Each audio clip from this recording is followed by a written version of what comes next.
요한복음의 말씀을 함께 나누고 있습니다.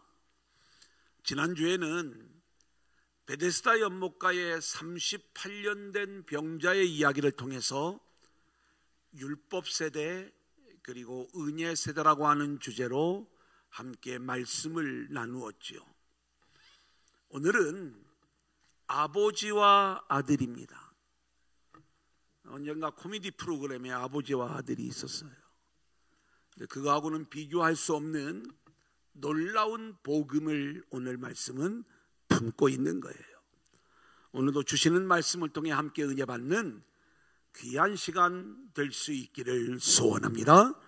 자, 우리 한번 따라해 볼까요? 아버지와 아들. 자, 지난주 마지막 장면 요한복음 5장 17절 18절 같이 보겠습니다. 시작.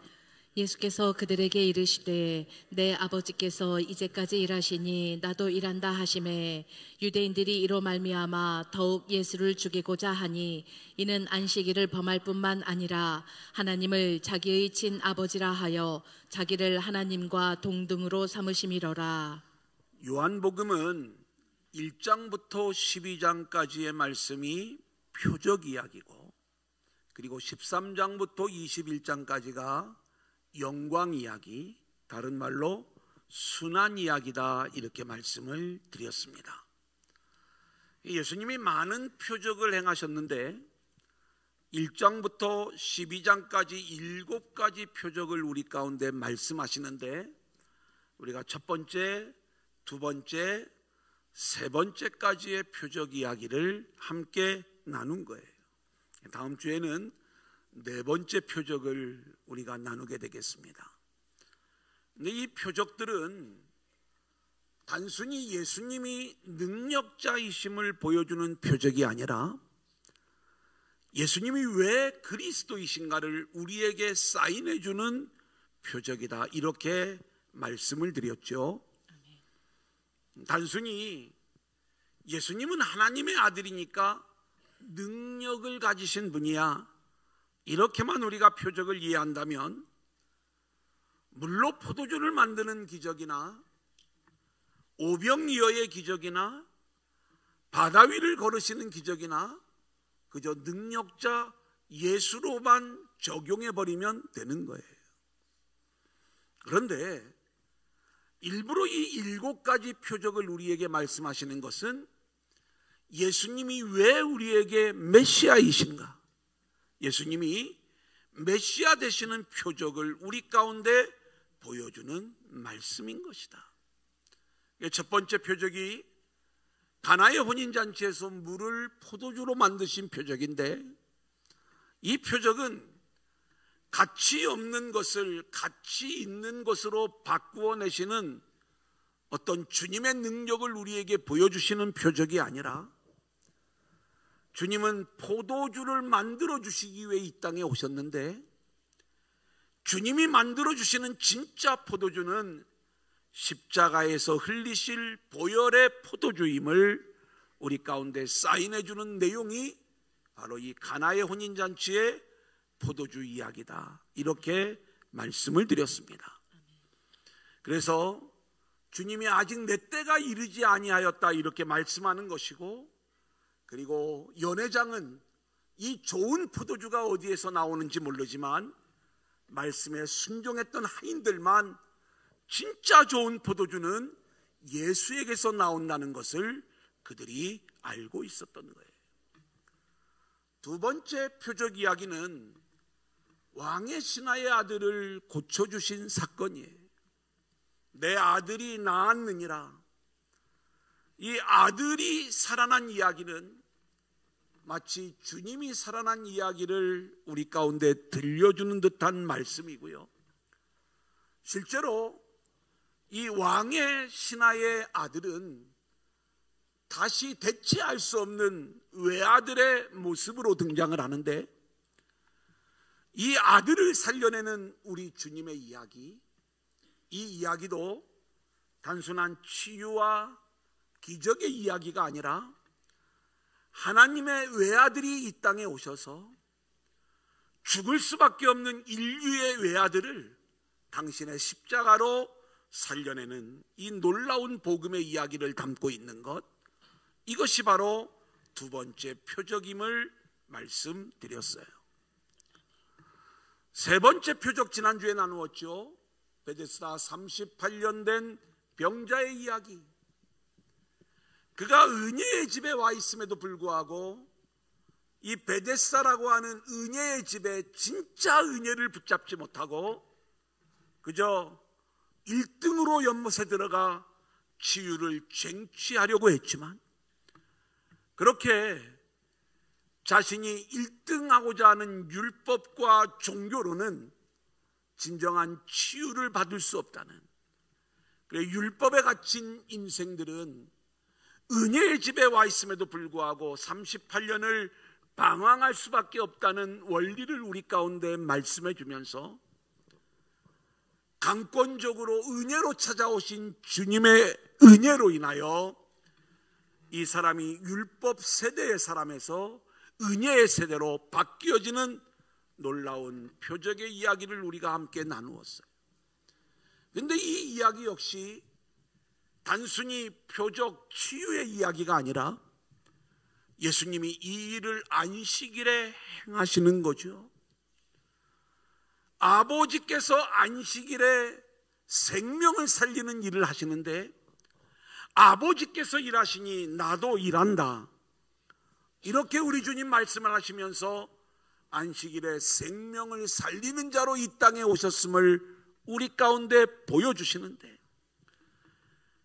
유대인들은 율법에 사로잡혀 안식일에 일을 하면 안 된다, 종교에 갇혀 있어 안식일에 생명이 살아나는 일들을 보면서도 이 일을 비난하고 예수를 죽이려고 하지만, 예수님은 아버지의 일하심을 따라 이 땅에 오셔서 생명을 살리는 일을 하시는데, 안식일에도 생명을 살리는 일들을 통해서 우리 주님이 안식일의 주인이심을 보여주시는 그러한 말씀인 것이고, 그리고 십자가를 지심으로 이 모든 일들을 이루어내시는 우리 주님의 그리스도 되심을 보여주신 사건이 바로 세 번째 표적 이야기였음을 말씀드렸어요. 자, 그런데 이 세 번째 표적 이후에 유대인들이 예수님을 죽이려고 하는 거예요. 왜 예수님을 죽이려고 하는가? 그들이 생각하는 율법 세계, 예수님이 지금 안식일을 범하고 있다고 생각을 하는 것이고, 그리고 예수님의 말씀이 아버지와 자신을 동일하게 이야기하고 있는 거예요. 아버지께서 일하시니 나도 일한다. 자신을 아버지 하나님과 동일하게 이야기하면서, 그리고 아버지와 자기는 같은 존재임을, 유대인들은 이것을 신성모독으로 여겼기 때문에 예수를 죽이고자 하는 것이죠. 오늘 말씀은 바로 이 사건, 베데스다 연못가에 38년 된 병자를 안식일에 살려내신 이 사건으로 인하여 유대인들이 예수님을 죽이고자 할 때, 예수님은 당신이 왜 하나님의 아들이신가, 그 아들된 증거를 우리 가운데 보여주는 그 말씀이 바로 오늘 우리가 함께 나누는 말씀이 되겠습니다. 자, 오늘 그 이야기 살펴보도록 하겠습니다. 19절로 20절 시작할까요? 그러므로 시작. 그러므로 예수께서 그들에게 이르시되 내가 진실로 진실로 너희에게 이르노니 아들이 아버지께서 하시는 일을 보지 않고는 아무것도 스스로 할 수 없나니 아버지께서 행하시는 그것을 아들도 그와 같이 행하느니라. 아버지께서 아들을 사랑하사 자기가 행하시는 것을 다 아들에게 보이시고 또 그보다 더 큰 일을 보이사 너희로 놀랍게 여기게 하시니라. 지금 예수님이 표적을 행하시는 이유는 내가 이만큼 놀라운 힘과 능력을 가지고 있다는 걸 보여주려고 행하시는 게 아니라, 아버지께서 보낸 아들 그리스도가 바로 나야, 나는 아버지의 이름으로 온 아들 예수야. 그 표적을 통해서 유대인들이 예수님이 어떤 분으로 이 땅에 오셨는가를 온전히 알았다면 바로 그리스도로 메시아로 오신 예수님을 이들이 영접했어야 되는 거예요. 근데 이들은 예수님에게서 그 어떤 아버지의 일들을 보지를 못하는 거예요. 율법에 갇혀 예수님을 바라보다 보니까 예수님의 일하심의 진정한 의미를 알지 못하는데, 우리 주님이 이렇게 이야기를 하세요. 아들이 하는 일은 아들 스스로 하는 일이 아니라 아버지의 뜻과 계획 안에서 아버지가 하시는 그 일을 아들이 와서 하는 거야. 그래서 아들은 아버지의 뜻을 이루기 위하여 이 땅에 오게 된 것인데, 아버지께서 보여주신 그 일보다 더 큰 일을 아들이 감당하게 될 것인데, 이 아들이 감당할 더 큰 일이라고 하는 것은 우리 주님이 이 땅에 오셔서 감당하시게 될 십자가와 부활의 사역을 말씀하는 거예요. 아멘. 그래서 이제 우리 주님이 당신을 죽이고자 하는 유대인들에게 아들로 이 땅에 오신 당신, 그리고 아버지의 일을 진행하고 있는 본인의 이야기, 그리고 이보다 더 큰 일, 십자가와 부활의 일을 이루실 것임을 말씀해 주는 내용인 것이죠. 그러면서 이제 아버지께서 자신을 통해서 행하실 일들이 어떤 일인가? 자, 한번 따라해 볼까요? 살리는 일, 살리는 일, 다른 말로 하겠습니다. 생명의 일, 생명의 일, 심판의 일. 심판의 일. 자, 먼저 살리는 일이에요. 21절 시작. 아버지께서 죽은 자들을 일으켜 살리심 같이 아들도 자기가 원하는 자들을 살리느니라. 사랑하는 여러분, 우리는 원래 살리는 그 아버지의 일들이 필요 없던 자들이었어요. 왜냐하면 하나님께서 흙이요 먼지요 티끌에 불과했던 우리의 인생을 취하셔서 우리에게 생기를 불어넣어 주셨을 때, 우리는 생명이 있는 자가 되어 에덴의 주인공으로 살아갔던 인생들이에요. 그런 우리가 선악을 알게 하는 나무의 열매를 따먹음으로 영적 생명이 죽은 자가 되어 생명이 없는 모습으로 우리가 이 땅에 오게 된 거예요. 하나님이 우리를 이 세상으로 보내신 것은 죄를 지었으니까 골탕 좀 받아봐라, 죄값 좀 치르고 와라, 이 의미로 우리를 이 땅에 보내신 것이 아니라 우리에게 다시 생기를 불어넣어 주시고, 다른 말로 우리를 살리는 일을 진행하심으로 우리가 영적 생명을 가진 자가 되어 다시 아버지께로 돌아오게 하기 위하여 우리를 이 세상에 보내신 줄로 믿습니다. 아멘. 그래, 이 일을 아버지께서 하시는 거예요. 죽은 우리를 다시 살리는 일, 이게 아버지의 일이에요. 그리고 이 일을 위하여 아들을 보내신 거예요. 이게 우리 주님이 이야기하는 것, 아버지께서 살리시는 그 일, 그 일을 위하여 내가 왔다. 아들이 하는 일 역시 살리는 일이다. 사랑하는 여러분, 그 모델로 보여준 게 은혜의 집에 와 있음에도 불구하고 은혜를 붙잡지 못하고 여전히 38년을 방황하는 이 38년 된 병자, 이 율법에 갇혀있던 인생을 자유하게 하고 그에게 생명을 주는 일을 우리 주님이 보여주시면서, 바로 하나님이 하시는 일, 아들이 하려는 일은 살리는 일이다. 아멘. 사랑하는 여러분, 그렇다면 우리가 예수를 믿는 목적이 분명해져야 될 줄로 믿습니다. 아멘. 38년 된 병자는 베데스다, 은혜의 집, 교회 안에 와 있음에도 불구하고 늘 연못에 1등으로 들어가기를 원했어요. 나를 1등하게 해주세요, 성공하게 해주세요, 높아지게 해주세요. 이것은 우리가 예수를 제대로 믿는 모습이 아니에요. 내가 죽을 수밖에 없는 존재임을 우리가 깨달았다면 나를 살려주세요, 내 생명을 구원해 주세요, 아멘. 그리고 그 생명을 구하는 길은 오직 아들의 은혜인 줄로 믿사오니 그 아들의 은혜로 나를 구원하여 주옵소서. 그렇게 주님의 은혜를 붙잡는 자로 예수를 믿을 수 있기를 소원합니다. 아멘. 자, 22절로 24절 우리 주님이 하시는 두 번째 일은 심판의 일이에요. 같이 보겠습니다. 시작.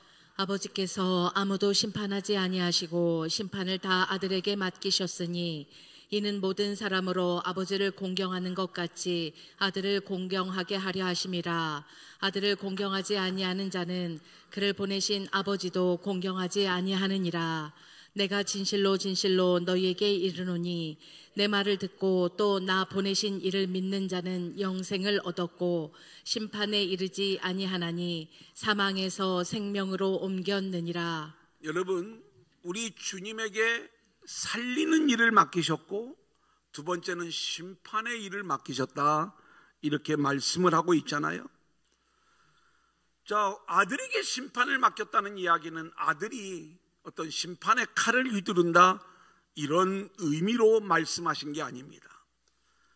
모든 사람이 아버지를 공경하는 것처럼 아들을 공경하기 위하여 아들에게 심판의 일을 맡겨주셨다는 거예요.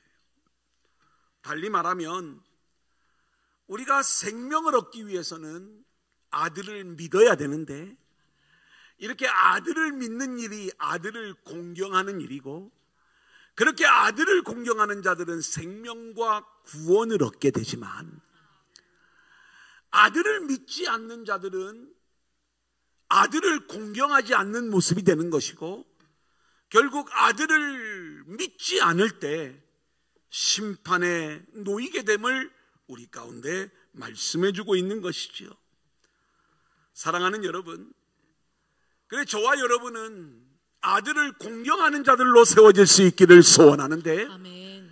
아들을 공경하는 것은 아들을 위하여 우리가 어떤 유의미한 일들을 하는 게 아니라 나를 찾아오신 아들의 은혜로 내가 살아난 존재가 되었습니다.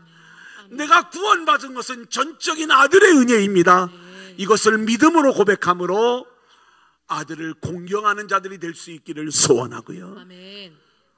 내 수고와 내 노력으로, 내 열정으로 구원을 쟁취하려고 하는 것, 이것은 아들을 무시하는 일들이 되기 때문에 그런 종교적 사람들은 결국 심판에 놓일 수밖에 없다는 것, 이것이 성경이 우리에게 말씀하고 있는 복음인 거예요. 이제 죽은 자들을 향한 말씀입니다. 5장 25절 같이 보겠습니다. 시작. 진실로 진실로 너희에게 이르노니 죽은 자들이 하나님의 아들의 음성을 들을 때가 오나니 곧 이때라. 듣는 자는 살아나리라. 주님이 다시 오실 그날이 있다는 거예요. 최후의 심판의 날, 우리가 부활의 날, 이때 어떤 일들이 나타나게 되는가? 26절, 27절입니다. 시작. 아버지께서 자기 속에 생명이 있음같이 아들에게도 생명을 주어 그 속에 있게 하셨고 또 인자됨으로 말미암아 심판하는 권한을 주셨느니라. 우리 주님에게 동일한 이야기죠. 생명과 심판의 권한을 주셨다는 거예요. 우리가 창세기 1장을 공부하면서 우리 주님은 태초에 계신 말씀이라고 우리가 함께 나눴어요. 이 말씀이 하시는 두 가지 사역을 우리가 공부했는데, 하나는 창조의 사역이요, 또 하나는 생명 사역. 그 말씀 안에 생명이 있었다. 우리를 구원하는 사역임을 말씀을 드렸죠. 그게 예수님인 거예요. 그러니까 우리 주님 안에는 하나님의 생명, 그 생명의 능력이 우리 주님 안에 있는 것이고, 아멘. 그래서 그 주님이 우리 안에 들어오면 우리는 영원한 생명을 가진 자로 살아가는 거예요. 예수를 믿는 것은 바로 영원하신 주님의 생명이 내 안에 들어와 영적으로 죽었던, 죄와 허물로 죽었던 우리가 살아나는 것, 이것이 바로 예수 믿는 하나님 나라의 삶인 줄로 믿습니다. 그래 우리 주님에게는 이 생명의 능력이 있다는 것이고, 또 하나 인자됨을 인하여 그랬어요. 인자됨으로 말미암아 심판하는 권세를 주셨느니라. 원래 우리 주님은 태초부터 계신 말씀, 하늘에 계신 하나님의 아들, 이분이 하늘 영광을 다 내려놓으시고 사람의 모양으로 이 땅에 오셨어요. 그리고 우리의 모든 죄짐을 짊어지시고 십자가를 지신 분이 우리 주님이세요. 인자됨으로 말미암아 하늘 영광을 버리고 사람의 모양으로 이 땅에 오셔서 십자가를 지심으로 말미암아 모든 심판의 권한이 우리 주님에게 있는 것인데, 내가 다 짊어졌으니 나를 믿는 자들에게 생명을 주는 것, 나를 믿지 않는 자들에게 영원한 심판이 임하는 것, 이 모든 권한이 예수님에게 있다는 말씀인 거예요. 그러기에 십자가를 지신 우리 주님의 심판은 공의로운 심판이요 은혜로운 심판이 되는 줄로 믿습니다. 자, 그래서 28절 29절 우리에게 놀라운 말씀을 이렇게 선포해 주시는데 같이 읽겠습니다. 시작. 이를 놀랍게 여기지 말라. 무덤 속에 있는 자가 다 그의 음성을 들을 때가 오나니 선한 일을 행한 자는 생명의 부활로, 악한 일을 행한 자는 심판의 부활로 나오리라. 마지막 때에는 선한 자나 악한 자나 모두가 다 부활을 해요. 그런데 운명이 바뀌는 거죠. 생명의 부활과 심판의 부활이, 물론 이 운명은 이미 이 땅에서 예수를 믿는 자들과 믿지 않는 자들의 운명이 갈리어진 것을 확인하는 것에 불과한 모습이 되겠죠. 자, 오늘 말씀해 보니까 선한 일을 행한 자는 생명의 부활로, 악한 일을 행한 자는 심판의 부활로 나오리라. 이 말씀을 우리가 문자적으로 해석을 하면 복음을 오해하게 돼요. 믿음은 우리가 구원은 믿음으로 얻는 거지 행함으로 얻는 게 아니라는 걸 너무나도 잘 알고 있잖아요. 그러면 여기서 말하는 선한 일은 뭐고 여기서 말하는 악한 일은 무엇을 말하는가? 우리가 뭔가 도덕과 윤리와 계명을 가지고 복음을 이야기하면 우리는 복음을 엉망으로 만들어버리는 거예요. 오늘 여기서 말하는 선한 일이라고 하는 것은 아들을 믿는 일이에요. 아들을 믿는 것, 이게 아버지의 뜻대로 행하는 거거든요. 주여 주여 하는 자마다 다 천국에 들어가는 게 아니에요. 이 주여 주여 하는 자들은 예수 믿는 흉내 내는 자들이에요. 종교로 자기가 원하는 예수를 믿는 자들, 이 가짜 예수를 믿는 거예요. 이들은 천국에 못 들어가요.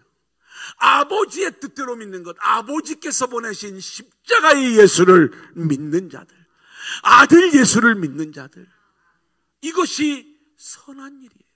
선한 일을 행한 자는, 아들을 믿는 자들은 생명의 부활로 나오지만 그 다음에 악한 일을 행한 자, 지금 38년 된 병자가 베데스다, 뭔가 하나님의 은혜를 구하면서 베데스다에 와 있지만 연못에 1등으로 들어가려고 하는 경쟁과 종교와 윤리와 도덕으로, 뭔가 자기 수고와 자기 노력으로 이 은혜를 쟁취하려고 하는 이 모습이 바로 악한 일이다. 자격 없는 나에게 찾아오신 주님의 은혜를 붙잡는 것, 그 아들을 믿는 게 선한 일이고, 내 수고와 내 노력으로 구원을 쟁취해내려는 것, 이것이 악한 일인데, 이 악한 일을 행하는 자는 심판의 부활로 나오리다. 결국 심판받을 운명이라는 것을 말씀해주고 있는 것이죠. 예수님은 당신 안에 이렇게 살리는 일, 심판하는 일, 생명과 심판의 권한이 주님 안에 있음을 말씀하시면서 우리가 아들을 믿는 자가 되기를 원하고 계시는 거예요. 오늘 이 시간 함께한 저와 여러분이 아들을 믿는 자가 되고, 아멘, 아들의 은혜를 붙잡는 자가 되어 영원한 생명의 주인공으로 세워지는 저와 여러분들이 될 수 있기를 소원합니다. 아멘. 자, 이제 두 번째 우리 한번 따라합니다. 증거. 증거.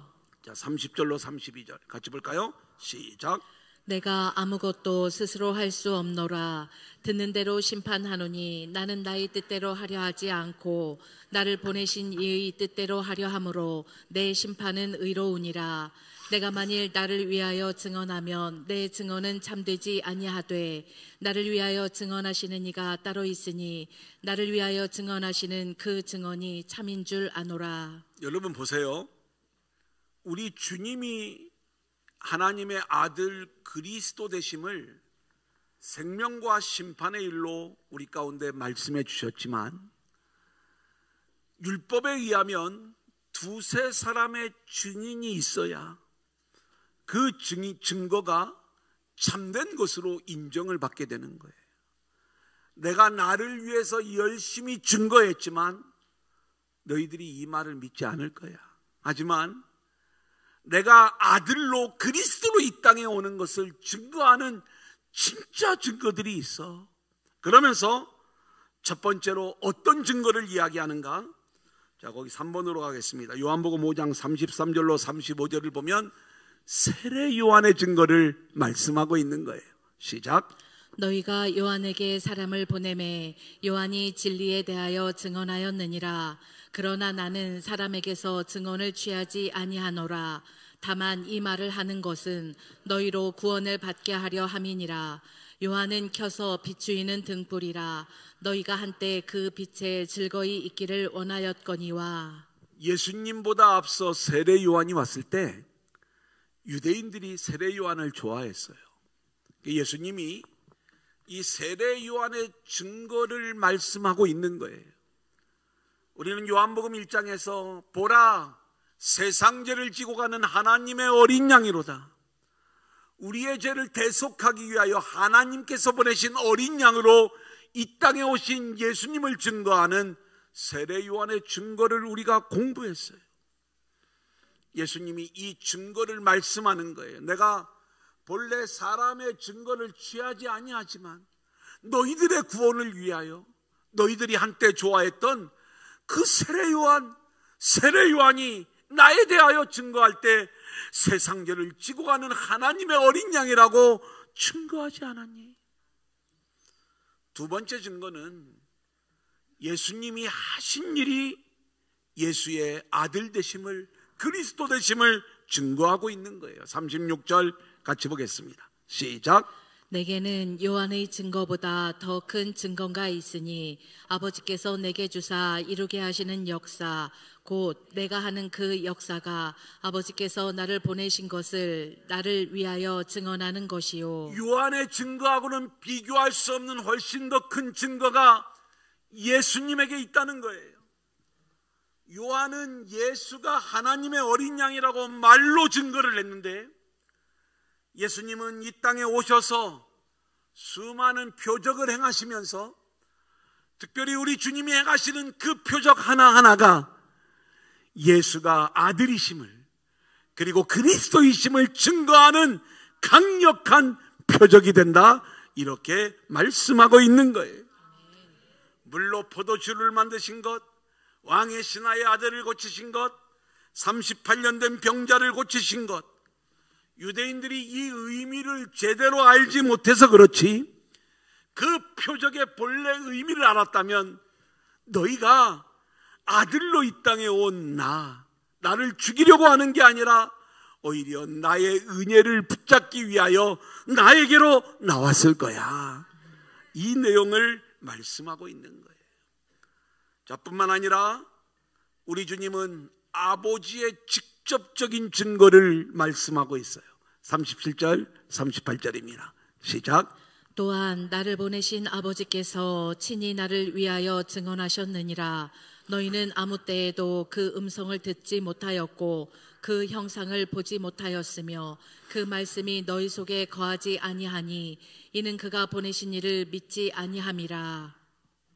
자, 우리 주님이 이 땅에 오셨을 때 하늘의 음성이 이 땅에 울려지는 그 순간들이 있었어요. 특별히 주님이 세례를 받고 올라오실 때에 하늘이 열리면서 이는 내 사랑하는 아들이요 내 기뻐하는 자라.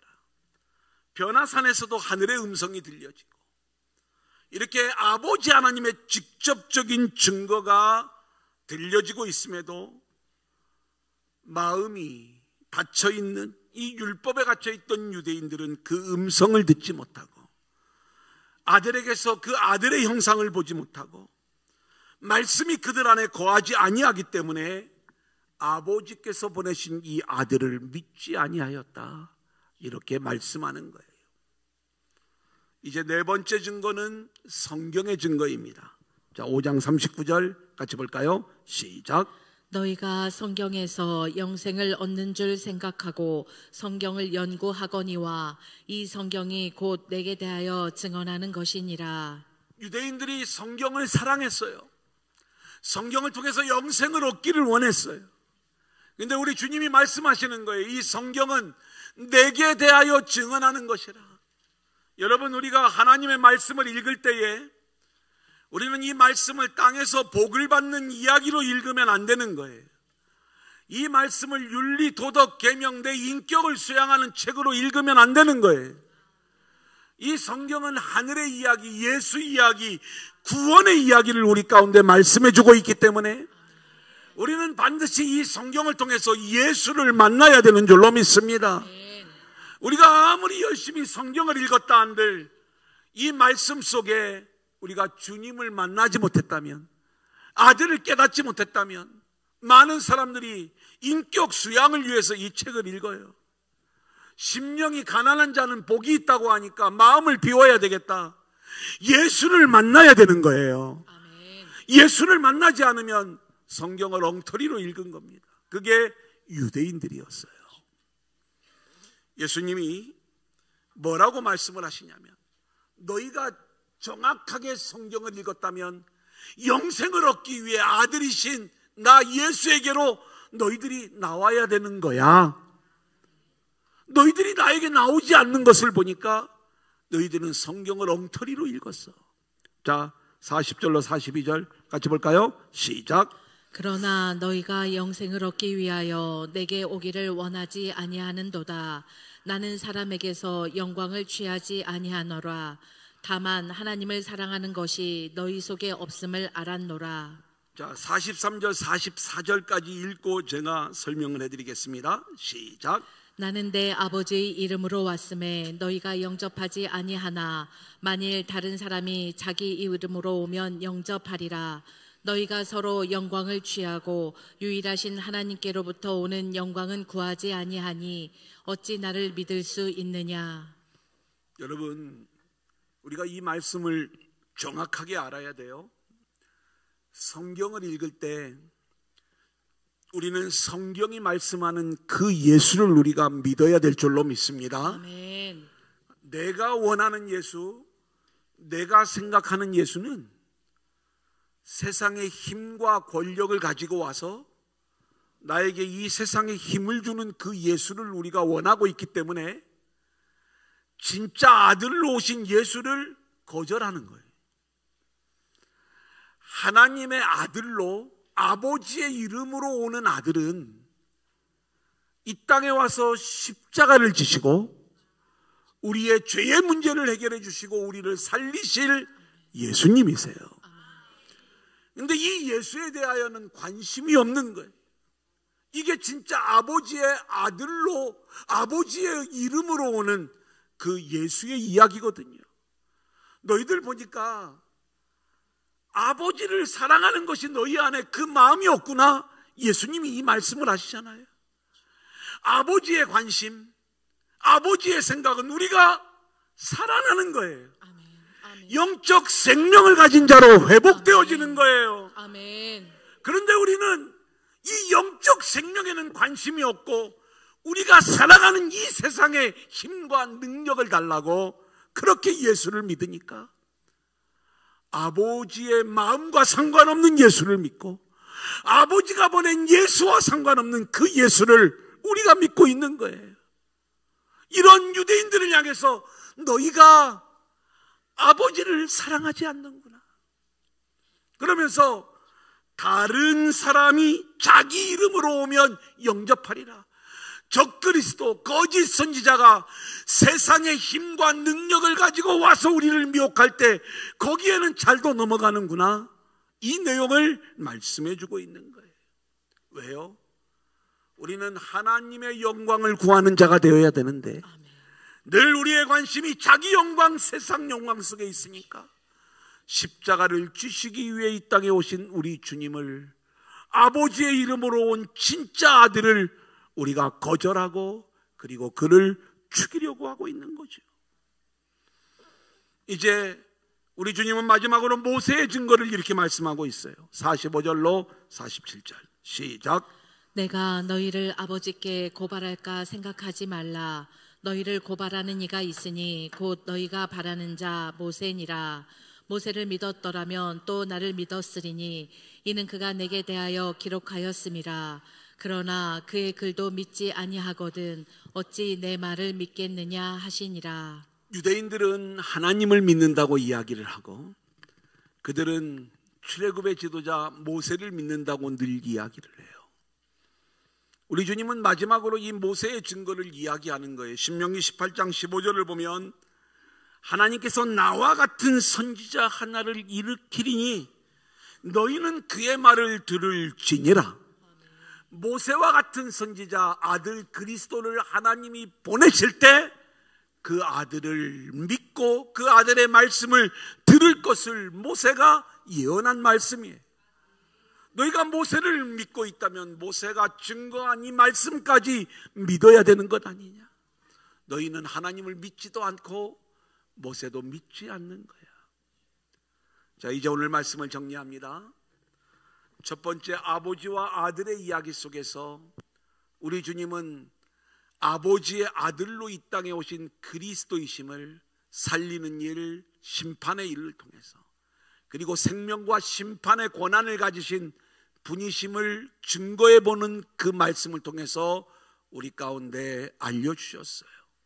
그렇다면 우리는 철저히 선을 행하는 자, 아들을 믿는 자로 세워져 생명의 부활의 주인공이 되는 우리 모두가 되어야 할 줄로 믿습니다. 두 번째 대지에서 우리 주님은 무엇을 우리 가운데 말씀하시는가? 5가지 증거를 우리에게 이야기하세요. 제가 부류는 3가지만 나누어 놨지만 첫 번째는 세례 요한의 증거, 두 번째는 예수님 표적의 증거, 그리고 아버지의 직접적인 증거, 그리고 성경의 증거, 그리고 모세의 증거를 통해서 예수님이 하나님이 보내신 아들임을 우리 가운데 말씀하시는 거예요.